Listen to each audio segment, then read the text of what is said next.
जय कृष्ण। चलिए आज भगवान कृष्ण के नाम से स्टार्ट करते हैं इस क्लास को। हाँ, एक याद आई बात। भगवान कृष्ण का नाम हमने जब लिया तो बात इस तरह से याद आई कि भगवान कृष्ण जब भी बोले जाते हैं तो उनके दो स्टोरी याद की जाती है। एक तो जब वो बड़े हो जाते हैं तो धर्म युद्ध में उनको हम लोग देखते हैं, और दूसरी उनकी कहानियां हम लोग देखते हैं बचपन की। बचपन में गायों को चराना गोपालों के साथ, और घी मक्खन चुरा चुरा करके खाना, और रास रचाना, और सबसे इम्पोर्टेंट बात जो होती है जिसमें हम लोग बहुत अंदर से अजीब फील किया करते हैं कि वो गोपियां जब तालाब में नहाने जाती हैं, नदियों में नहाने जाती हैं, तो उस दौरान उनके वस्त्र को चुरा लेना। ये एक बहुत अजीब सी पॉइंट होती है जिस पर हम लोग हाँ नहीं कुछ नहीं बोल पाते हैं। तो यहाँ पर एक मीनिंग छुपी हुई है, और वही मीनिंग यहाँ हमारे क्वेश्चन में छुपी हुई है। यहाँ एक मीनिंग क्या छुपी हुई है? एक्चुअली भगवान कभी जन्मे तो थे नहीं, भगवान कृष्ण तो जन्म लिए नहीं थे, तो उनके पास ना कोई इंद्रियां थी ना कुछ थे, उनके पास कोई फीलिंग नहीं थी। वो तो परमात्मा के रूप थे। जब वो परमात्मा के रूप थे तो वो क्या कहते हैं गोपियों से, वो गोपियों से कहते हैं कि ऐ गोपियां, ये शरीर रूपी वस्त्र को हटाकर, ऐ आत्माएं तुम ये शरीर रूपी वस्त्र को हटा करके हम में आकर के मिल जाओ। ये वो इशारा किया करते हैं। बट जो गोपियां होती हैं पुराने जमाने की, पुराने समय के ऋषि मुनि लोग होते हैं, उनकी आत्माएं उनमें आई रहती हैं, वो मनुष्य रूप में हैं, वो इस इशारे को समझ नहीं पाते, और भगवान यही वस्त्र चुरा चुरा करके उनको चिढ़ाने की कोशिश करते हैं और याद दिलाने की कोशिश करते हैं कि भाई अब ये समय आ गया है। इतने जमाने से आप मेरी पूजा, मेरे लिए तपस्या करते रहे कि कब ये भगवान मिलेंगे। अब मैं मिल गया हूं, अब ये आखिरी जीवन आपका है। अब इस शरीर रूपी वस्त्र को उतारिए और हम में आकर के मिल जाइए। यानी वो इशारा कर रहे हैं आत्मा का परमात्मा में मिलन का। अब आप कहेंगे कि यहां क्या है सर? तो बिल्कुल सबसे पहले जरूरी है हमें क्वेश्चन की आत्मा को पहचानना। केवल उसको हम जीव के रूप में देखते रहेंगे तो क्वेश्चन नहीं होगा। जिस रूप में है उसी रूप में यदि देखते हैं तो हम कहते हैं कि उसको जीव के रूप में देख रहे हैं। तो जीव के रूप में मत देखिए, क्वेश्चन को देखिए, उसकी आत्मा को देखिए कि क्वेश्चन की आत्मा क्या है। आइए यहां हम लोग इस क्वेश्चन की आत्मा को पकड़ने की कोशिश करते हैं। यहां आपके पास एक क्वेश्चन है, यहां दिया गया है फंक्शन 2x³ - 7, जहां कह रहा है कि x belong to real number. इसको हमें प्रूव करना है कि ये 1 1 है, ये 1 1 है, ठीक है। यानी टू प्रूव, क्या प्रूव करना है भाई? ये 1 1 है, 1 1 का केस है, ये आपको प्रूव करना है। या 1 1 का है, या दूसरा नाम आप क्या कहोगे? इंजेक्टिव। बिल्कुल सही। यानी इसको 1 1 प्रूव करना है या इसको इंजेक्टिव प्रूव करना है। इंजेक्टिव आपको प्रूव करना है, ठीक है। ये क्वेश्चन मार्क दे दिया। इसका मीन्स इसको आप प्रूव करिए कि 1 1 है या नहीं है, इंजेक्टिव है या नहीं है। तो पहले 1 1 को हम तो समझ लें कि 1 1 होता क्या है। तो 1 1 के लिए यहां एक डायग्राम आप देखने की कोशिश करिए। मान लीजिए ये एक सेट ए के एलिमेंट है और एक सेट बी के एलिमेंट है। यहां पर ये x1 है, x2 है, x3 है, यहां y1 है, y2 है, y3 है, y4 है। अब ये कौन से केस कहलाते हैं? यहां के सारे एलिमेंट डोमेन कहलाते हैं। यहां के सारे एलिमेंट क्या कहलाते हैं? कोडोमेन कहलाते हैं। अब डोमेन का यहां हम लोग ढूंढते हैं रेंज। तो मान लीजिए, सपोज करिए x1 रिलेटेड है y1 से, x2 y2 से, x3 y3 से। तो नोटिस करिए यहां का एक एलिमेंट यहां के एक एलिमेंट से इंगेज है, 1 and 1। फिर देखिए 1 and 1, 1 एंड 1, ये केस होता है 1 1 का, ये 1 1 का, यानी कि हमारा एक डोमेन और उसका एक यूनिक रेंज, यूनिक का मीन्स पता है, एकमात्र ही उसका रेंज होना चाहिए। ये 1 1 का केस हुआ। बट यहीं पर यदि हम कहें कि तो 1 1 का नहीं केस होगा तो क्या होगा, तो 1 1 का नहीं होगा तो मेनी 1 होगा। मात्र दो ही केस बनते हैं, या तो 1 1 बनेगा या तो वो मेनी 1 बनेगा। अब ये 1 1 का केस था, ठीक है, 1 1, ठीक है। अब दूसरा केस ले लेते हैं मेनी 1 का। यदि इसी में हम x1 y1 sorry x1 x2 x3 x4 कर देते हैं और यहां केस बना देते हैं y1 y2 y3 y4 y5 बना दिया। मान लीजिए सेट A हो गया और ये सेट B हो गया।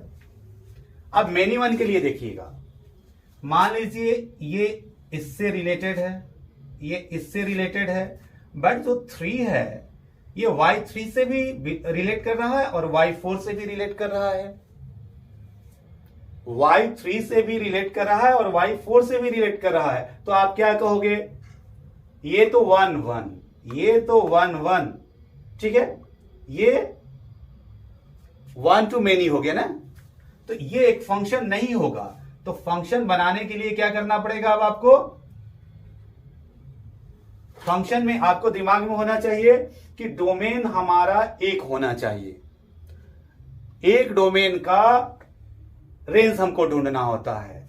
अब चलिए यहां एक डोमेन एक रेंज, एक डोमेन एक रेंज, एक डोमेन एक रेंज, ठीक है, अभी 1 1 चल रहा है, बट आपको दिखाना है मेनी 1। तो मेनी 1 यानी इधर से मेनी होने चाहिए, उधर से 1 होना चाहिए। तो मेनी, अब देखिए इधर से हमने 2 ले लिया, 1 के अपोजिट मेनी हो गया, ये मेनी हो गए, और इधर क्या है 1, यानी डोमेन मेनी हो जाए, डोमेन मेनी हो जाए और रेंज 1 हो जाए, डोमेन मेनी हो जाए और रेंज 1 हो जाए, तो आपको कहना पड़ेगा कि ये मेनी 1 का केस हो गया। अब डायग्राम के बेसिस पर तो हम आसानी से समझ जाएंगे, बट हमको थ्योरेटिकली प्रूव करना होता है कि ये 1 1 है या नहीं है। तो ठीक है, इसके लिए आइए देखते हैं कि 1 1 है या नहीं है। ठीक है, ये जो अभी थ्योरी डिस्कस हुई इसको आप याद रखिए और यहां अप्लाई करिए। अब क्वेश्चन की आत्मा, मैं जो कहना चाह रहा हूं, अब क्वेश्चन की आत्मा स्टार्ट होती है। चूंकि 1 1 प्रूव करना है या इंजेक्टिव प्रूव करना है, तो हम लोग एक्चुअली 1 1 नहीं प्रूव करते हैं, हम लोग लेकर चलते हैं मेनी 1, और मेनी 1 को यदि सपोर्ट मिल जाता है तो कहते हैं कि मेनी 1 हो गया, और मेनी 1 को सपोर्ट नहीं मिलता है तो हम कहते हैं कि हमारा केस कॉन्ट्राडिक्ट कर गया, इसलिए ये केस क्या हो गया, मेनी 1 नहीं है, तो मेनी 1 के अपोजिट हुआ, 1 1 हुआ। ठीक है, कैसे हम लोग इसको लेकर के चलते हैं, तो देखिए हमारा सॉल्यूशन स्टार्ट होता है कहां से, सपोज कर लिया करते हैं हम लोग है। चलिए मान लिया लेट एक x1 और एक x2, दो एलिमेंट को हमने ले लिया। किससे लेना है, रियल नंबर से बिलोंग करने चाहिए। तो रियल नंबर से बिलोंग करते हुए हमने दो एलिमेंट ले लिया, x1, x2। यदि ये दो डिफरेंट एलिमेंट हैं, ये कहां से बिलोंग करेंगे, डोमेन से। याद रखना होगा, ये हमारे डोमेन से बिलोंग करते हुए x1 और x2 दो डिफरेंट एलिमेंट हैं। अब हम ये कहना चाह रहे हैं, हमने कहा कि आपको 1 1 नहीं, आप स्टार्ट करते हो मेनी 1 प्रूव करना, और फाइनली आप लास्ट में आप डिसाइड करते हो कि मेनी 1 हुआ कि 1 1 हुआ। तो हमने जो मान लिया कि हाँ चलो ये दो डिफरेंट एलिमेंट्स हो गए, दो डिफरेंट हमारे डोमेन हो गए, तो चेक करेंगे कि ये दोनों डिफरेंट एलिमेंट्स हो गए, दो डिफरेंट डोमेन हो गए, इनका रेंज मान लीजिए सेम हो। ठीक है, यानी हम लोगों ने लिखा सच दैट अब ये डिफरेंट डोमेन हो गए, तो रेंज कैसे निकालेंगे, तो भैया ये डोमेन है, डोमेन की वैल्यू यहां रखेंगे, जो आएगा वो रेंज हो जाएगा। ये डोमेन है, इसकी वैल्यू यहां रखेंगे, जो आएगा वो रेंज हो जाएगा। यानी ये डोमेन और ये डोमेन का हम लेकर चलते हैं कि रेंज सेम है, यानी function of x1 is equal to function of x2। देखिए यही कहना है मेरा कि इसका मीनिंग आप क्या लेकर के चल रहे हो। इसका मीनिंग आप 1 नहीं प्रूव कर रहे हो, आप कर रहे हो कि हम मेनी वन कर रहे हैं। कैसे मेनी वन कर रहे हो? कर रहे हो domain different but range same. आप इमेजिन करके चल रहे हो domain different but range same. यदि डिफरेंट डोमेन सेम रेंज हो गया, इसका मीनिंग क्या हो गया? Different domain same range, different domain same range many one का केस होता है। इसलिए आप इमेजिनरी लेकर चल रहे हो मेनी वन। अब इसको आप सॉल्व करो, इसकी वैल्यू सब्स्टिट्यूट करो, फाइनली हम लोग देखेंगे। चलिए fx1 हमने लिया, तो fx equal to 2x³ minus 7 दिया है, तो fx1 इक्वल टू क्या हो जाएगा? तो fx1 इक्वल टू आपका हो जाएगा 2x1³ माइनस 7। इसको रख लिया इक्वल्स टू, अब इसका रेंज हम फाइंड करेंगे। तो fx की जगह ये है, तो fx2 की जगह क्या हो जाएगा? 2x2³ माइनस 7 हो गया 2x2³ माइनस 7। इसकी वैल्यू हमने ले लिया। अब आगे सॉल्व करते हैं तो ये 7 और 7 क्या होता है? कैंसल हो जाता है। तो बचा आपके पास क्या finally? x1³ minus x2³ equals to 0। पूरा स्टेप को आप समझ जाइए। 7 7 कैंसल, अगले स्टेप में ये 2 कैंसल, बचेगा क्या? x1³ equal to x2³ transpose करेंगे तो क्या आ जाएगा? x1³ माइनस x2³ आ गया। ठीक है, यहां तक कोई प्रॉब्लम नहीं, यहां तक हर स्टूडेंट अपना आसानी से काम को कर लेता है। अब इसके बाद आप क्या करते हो? इसको सब फैक्टराइज करिए। अब फैक्टराइज करने के लिए फॉर्मूला जैसा कि आप जानते हो a³ minus b³। a³ minus b³ का फॉर्मूला क्या कहता है? a³ माइनस b³ का फॉर्मूला कहता है a minus b into a² plus b² plus a into b that is equal to 0। जब आप फैक्टराइज कर दिए तो this into this equal to 0। इसका मीनिंग क्या होता है? दिस इक्वल टू 0 और दिस इक्वल टू 0। ठीक है, यानी फर्दर हम लोगों ने लिखा x1 minus x2 is equal to 0 और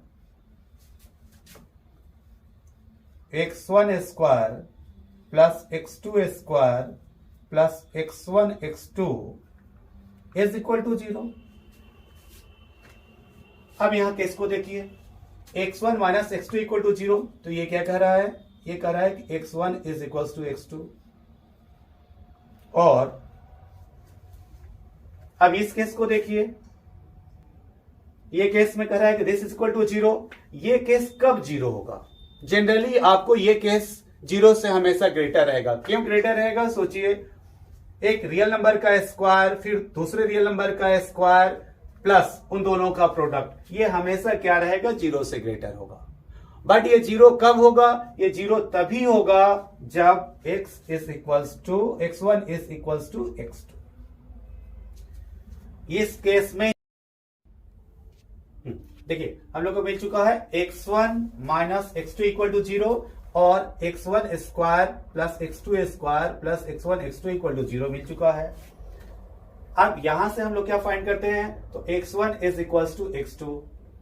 और ये केस कब 0 होगा? ये केस 0 तभी होगा जब x1 x2 दोनों किसके इक्वल हो जाएं? 0 के। जब x1 और x2 0 के इक्वल होंगे तभी जाकर के ये केस इक्वल टू 0 होगा। यानी यहां पर भी कहना चाह रहा है कि x1 और x2 0 है, या सॉरी x1 x2 इक्वल है। यहां भी कहना चाहता है कि x1 x2 इक्वल है। बस सब कुछ राज यहीं पर छुपा है, यहीं पर राज छुपा हुआ। स्टेप लिखने में आपको कोई प्रॉब्लम नहीं आएगी। स्टेप रटा रटाया होता है, let this and function this equal to this, solve करते हैं, सॉल्व कर करके हम लोग कुछ डेटा लेकर के आ जाते हैं। अब सबसे बड़ी प्रॉब्लम होती है कि यहां पर असेसमेंट आपका जो होना चाहिए, बस यही आपको सोचना है। देखिए आपने किया क्या था, आपने कहा कि हम दो डिफरेंट एलिमेंट्स या डिफरेंट डोमेन लेकर के चले जिसका रेंज सेम होगा। दो डिफरेंट डोमेन लेकर चले जिनका की रेंज सेम होगा, यानी आप मेनी वन लेकर चले।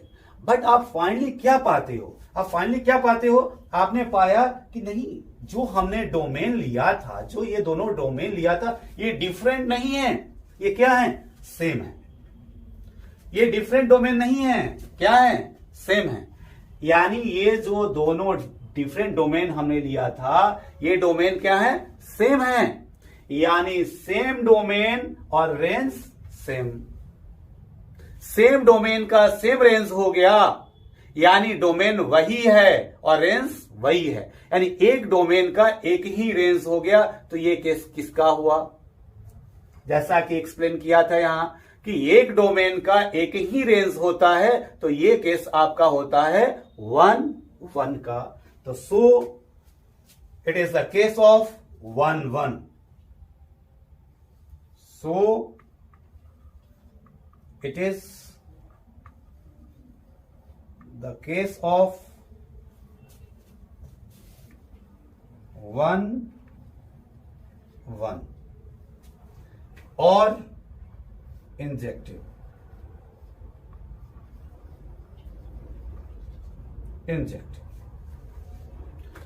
और यदि ये x1 x2 इक्वल ना होते, by the way exception, x1 x2 equal ना होते, यानी x1 और x2 ना इक्वल होते, तो आप क्या अज्यूम करते, तो कहते कि भाई डिफरेंट डोमेन ये इक्वल टू ना होते। सपोज कॉन्ट्राडिक्शन हम चलते हैं,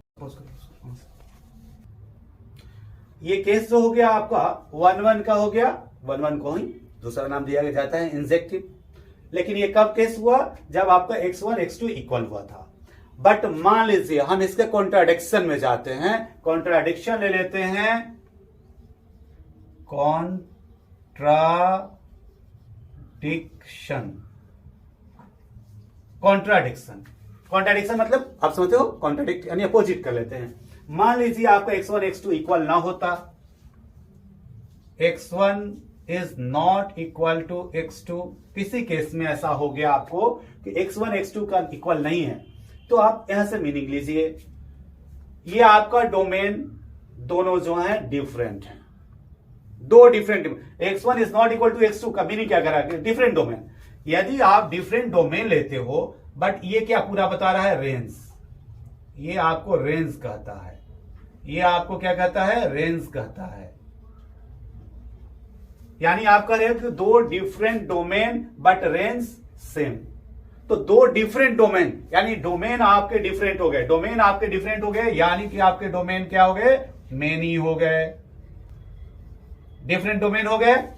बट रेंज क्या कर रहे हो कि इक्वल है, रेंज इक्वल का मतलब सेम रेंज हो गया, यानी इसका इस डोमेन का और इस डोमेन का रेंज क्या हो रहा है, एक ही होने जा रहा है। तो डोमेन डिफरेंट यानी domain many, but range same होने वाला है, यानी रेंज आपका हो जाएगा 1, यानी ये केस क्या बन जाता, मेनी 1 का। बट चलिए हम लोगों ने अपने क्वेश्चन को सॉल्व कर लिया, ये हमारा क्वेश्चन जो है 1-1। बस एक ही स्टेप होता है, आप शुरुआत यहां से करिए और लास्ट में आकर के यहां इमेजिन करना, बस यहां सारी आपकी प्रॉब्लम स्टार्ट होती है। यहां से आप यदि फाइनल कर ले जाते हो तो आपको कोई दिक्कत नहीं। Okay, thank you, nice to you, see you again.